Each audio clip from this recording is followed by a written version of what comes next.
Yo, welcome back to another Squad Busters video. Today I'll be ranking all the worlds in Squad Busters, including the newest one, the Spooky World.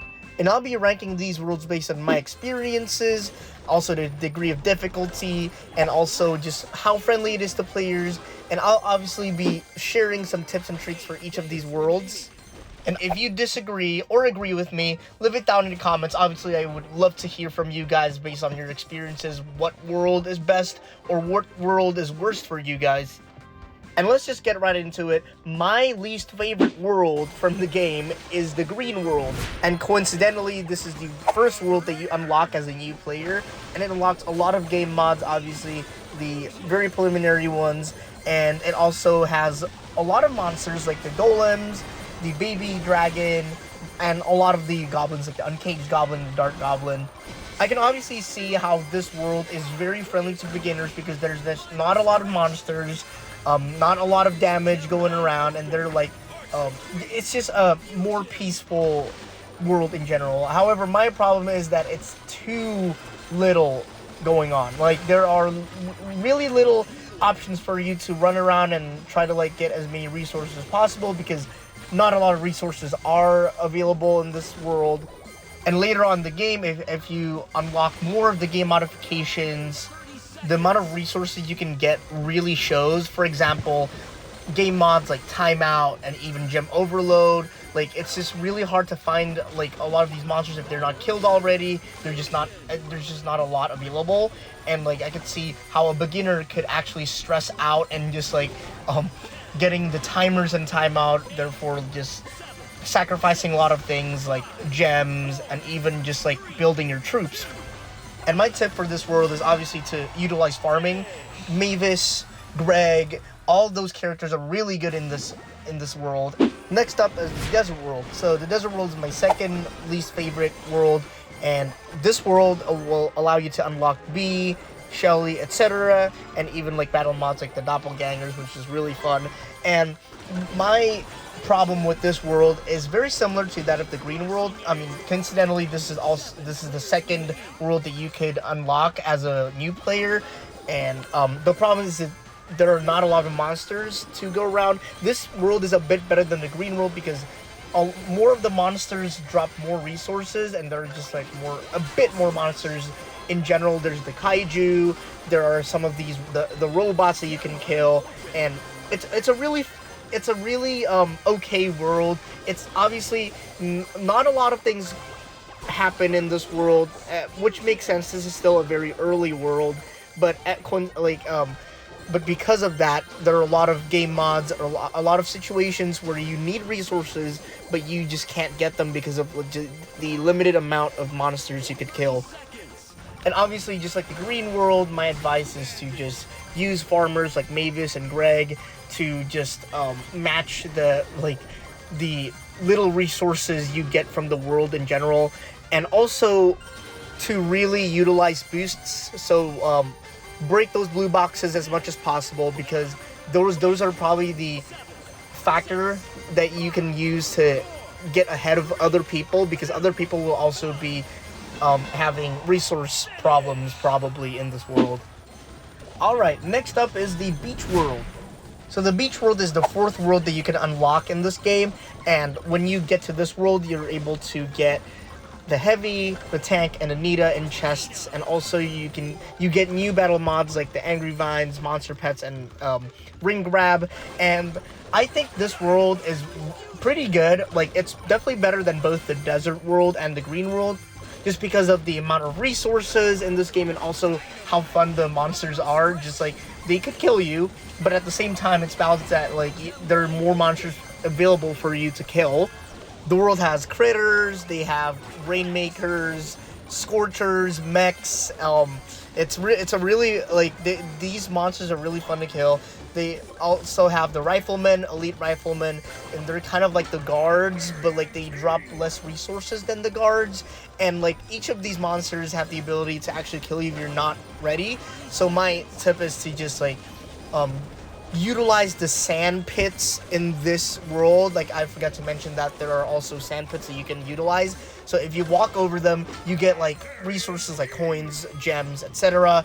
and then you can go to the center or try to like kill the monsters around you, like some warriors or even like the rainmakers, because like they kind of deal pretty good damage, but at the same time they drop a lot of good resources. Alright, next is the Spooky World. It is the newest world that is added to Squad Busters, and it's added in the Spooky World update, obviously, where Ruffs, Frank, and Poco are added, and also they added new 2 game modifications, only 2 though, not 3, like the other worlds, and that's the loot machines and also the Mega Boss Showdown, which is really fun, which both are really fun. The problem I have with this world is that it's really, really tough. Like, obviously, this is the last world you get to before the Squad League, so I expected difficulty, but like to the point where like you really cannot go to the center if you're not ready, because a lot of these monsters deal a lot of damage, like Ems with her cloud, like those clouds really, really do damage on you. And also the Executioner with his axe, it really deals a lot of damage, so you could die easily if you only have 1 or 2 troops in your squad. And at the same time, the resource value is not on par with the difficulty. Like, I could think of many times where like I just struggled to find resources in this world. At the same time, my troops were dying, and like I couldn't do anything about it. So what I would do is I would get healers as soon as possible. Get the Poco or the battle healer or even the medic. Like, healing is so important in this world that it's like actually like if you don't have a healer, it's really hard for you to recover from these high damage monsters, in addition to the other squads. Alright, for my third favorite world in this game, it's gonna be the Ice World. It's the 3rd newest world in the game. I mean, it's the first ever like big update that was added to Squad Busters. When you get to this world, you can unlock Dr. T, Jesse, and the Ice Wizard, and also you unlock new game modifications like the Gem Hot Pot, Ice, like the Golems and the Ice Spirit game modifications. And yeah, like the world has a lot of monsters you can kill, a lot of resources you can tap into, like the Ice Guards, the Dragon, like the Giant Dragon, I mean, the Giant Guard, the Ice Bombers, and the Ice Golems. They all just drop a lot of loot, so like you can never really worry about the resources. And also the Yeti, I forgot about the Yeti. The Yeti would throw these like little elixir stuff that you can kill like separately to like drop more coins, and like it's just a really fun world. And what makes it also fun is also the ice in the world. So like if you walk through it, like your squad will just slide around like it's ice. So, and it makes the game tougher yet more fun. I don't know, like it's just really easy to pick off people's squad, troops from a squad because of the icy nature of the Ice World. But yeah, like I really like the Ice World, obviously, because there's a lot of just ice, so like your troops can slide around. It's really important to get like just help with healing and also with health, especially to a lot of your more squishy units like the Colt or B, because like if they slide away from just your core squad, they'll easily get killed by another squad or even the monsters. So I would get someone like the battle healer or even just like even tankier units, just to make sure that doesn't happen. Next, my second favorite world in the game is the Royal Worlds, and this world is heavily inspired by Clash Royale, one of Supercell's other games. If you unlock this world, you'll get a lot of characters available for you to get, like the battle healer and Mavis, and also battle modifications like the Chest Menace and the Epic Overload. And I think this world is a fun balance between difficulty, resource availability, and just fun in general.